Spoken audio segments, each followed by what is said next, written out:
Karena saking kuatnya Bapak Presiden Prabowo Subianto, tahun 2014 saat awal saya menjabat, approval rating di awal-awal yang diberikan oleh lembaga survei itu 62%. Kemudian karena menaikkan harga BBM melorot menjadi 52%. Sekarang ingin saya bandingkan dengan approval rating Bapak Presiden Prabowo Subianto. 100 hari kemarin, survei kinerjanya 80,9%.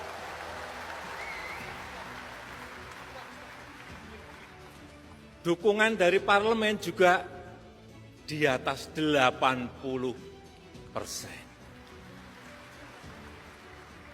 Artinya apa? Dukungan rakyat sangat kuat sekali, dukungan politik di parlemen sangat kuat sekali. Sehingga saya boleh menyampaikan Presiden Prabowo ini adalah presiden dengan dukungan terkuat baik dari rakyat maupun dari DPR. Coba cek seluruh presiden yang ada di dunia ini. Sekarang ini enggak ada yang sekuat Bapak Prabowo Subianto. Yang jadi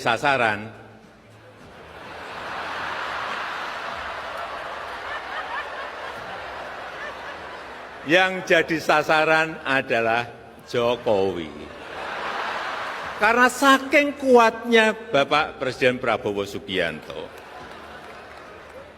Dikit-dikit yang salah Jokowi, dikit-dikit yang salah Jokowi, dikit-dikit yang salah Jokowi. Coba sekali-sekali nyalain Pak Prabowo. Enggak berani. Karena kepemimpinan dan determinasi Pak Prabowo sudah sangat teruji. Kita tahu tadi sudah disampaikan oleh Pak Prabowo. Indonesia, hidup perempuan yang terus melawan.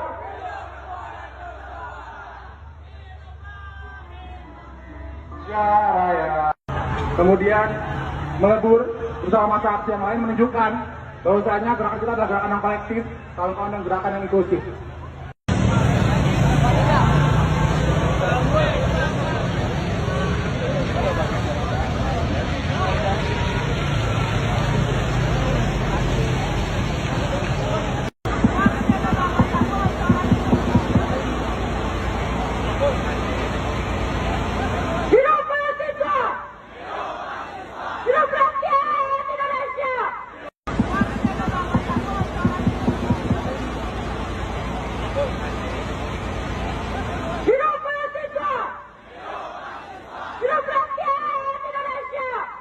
Adillah pada kami tak bodoh, meski memang kami tak pandai. Tapi kami berjanji akan tetap mengkritik sesuai isi hati. Hei penguasa, ini kami rakyat jelata. Engkau ada untuk siapa? Ini kami rakyat jelata, mau sampaikan semua keluh kesah. Bekerjalah dengan hati, pakai empati, jangan banyak intrik, apalagi bikin taktik. Bijaklah dalam membuat peraturan, jangan sampai bikin aturan yang berat sebelah. Ketika Jokowi bicara di HUT Gerindra, mana ada berani kritik Pak Prabowo. Besoknya BEMSI mendemo Pak Prabowo. Dan bukan hanya di Jakarta, tapi di sekitar 7-8 kota-kota besar, serentak. Ini apa maksudnya Pak Jokowi ini? mau memainkan gaya-gaya sen kiri belok kanan, sen kanan belok kiri. Ngeri banget kalau begitu ya. Tapi ada juga yang menjadi pertanyaan kita. Tentu selain kita berbangga bahwa mahasiswa masih mau turun ke jalan sama seperti di eranya kita, ya, bahkan di era-eranya sebelum kita. Yang aneh adalah ketika tidak munculnya tuntutan adili Jokowi. Padahal hari-hari sebelumnya para tokoh-tokoh itu masih menyuarakan itu, adili Jokowi karena dia sumber masalah. Nah, BEMSI tidak ada. Ini menjadi pertanyaan. Ono opo rek? Aya naon ieu? Ada apa gitu. Ya, ini mengerikan begini, mengerikannya Joko Widodo ini karena kita sudah tahu dalam 10 tahun itu kalau beliau sen kiri makanya dia belok kanan. Jadi ketika dia memuji-muji Pak Prabowo, besoknya kemudian rakyat serentak mendemo Prabowo, ada apa ini? Jelas sekali sen kiri belok kanannya. Apakah ini kehendak dari Jokowi? Dan di demo mahasiswa tidak ada tuntutan adili Jokowi. Coba kita simak ya. Dan dengan dukungan terkuat, saking kuatnya, sampai detik ini saya tidak melihat ada yang berani mengkritik.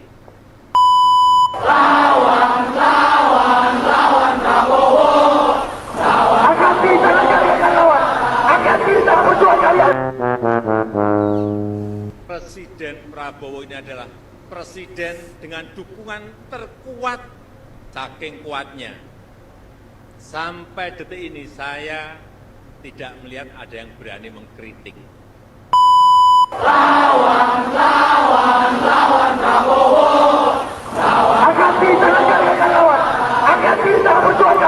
Nah, apa namanya kalau bukan sen kiri belok kanan?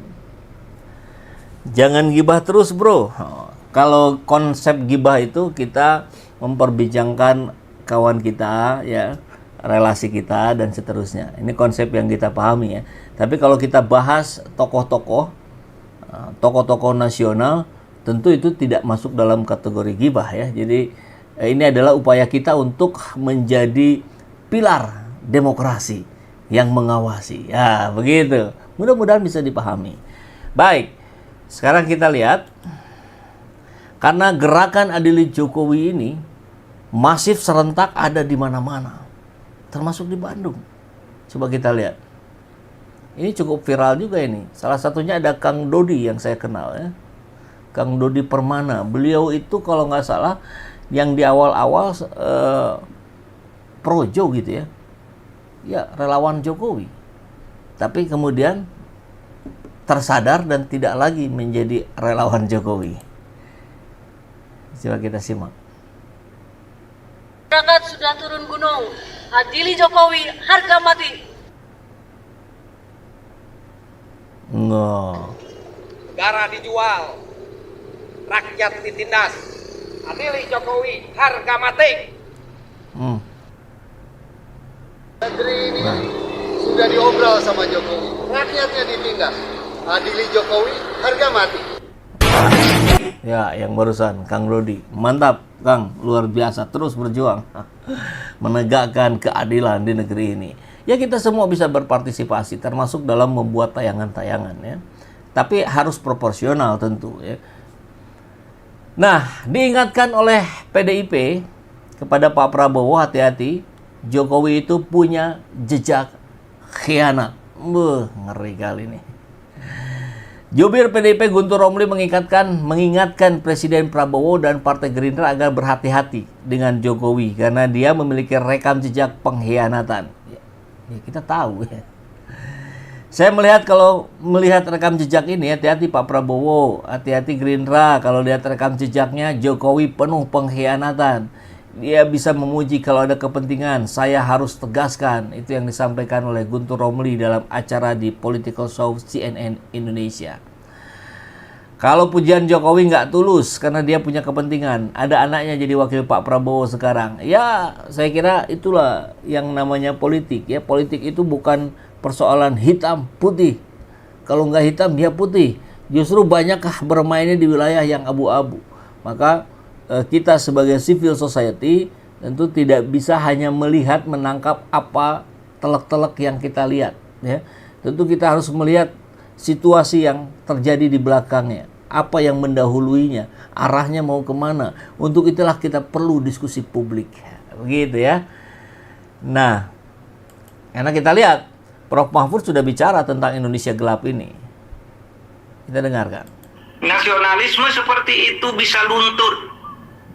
Ya, nasionalisme rasa cinta kepada tanah air, menghormati pejabat, menghormati pemerintah itu bisa luntur secara pelan-pelan kalau ketidakadilan itu dibiarkan tumbuh. Kesewenang-wenangan dan arogansi kekuasaan terus tumbuh. Orang akan luntur. Untuk apa nasionalisme seperti ini? Saya kabur aja ke luar negeri. Atau kalau yang ekstrim seperti di Korea, dilawan, masuk penjara pemerintahnya. Seperti di mana itu Bangladesh, diusir pemerintahnya. Di Syria diusir, kan gitu. Nah kita nih baik-baik gitu. Saya cari di dalam nggak bisa, kabur aja dah dulu gitu. Jadi ini sekarang ini nampaknya Indonesia gelap memang. Di pandangan apa namanya anak-anak muda yang membuat hashtag itu, dan kita semua gelap ini mau kemana?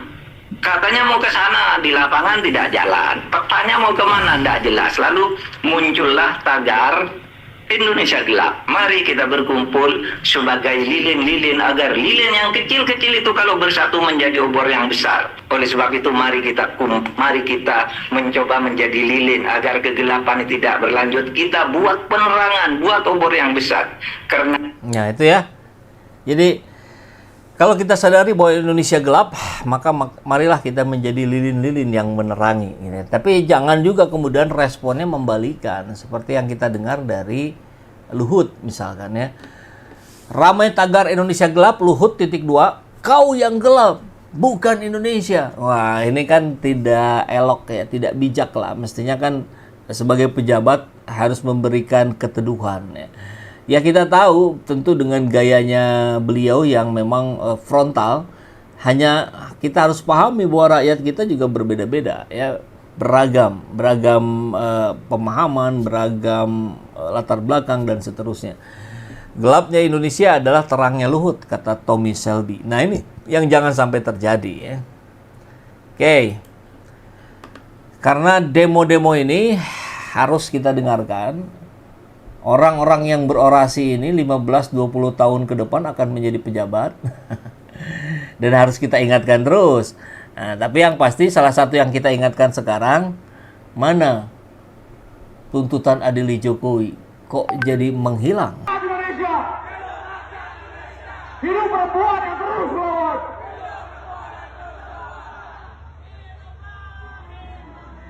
Raya. Kemudian melebur bersama masa aksi yang lain menunjukkan bahwasanya gerakan kita adalah gerakan yang kolektif, kawan-kawan dan gerakan yang inklusif.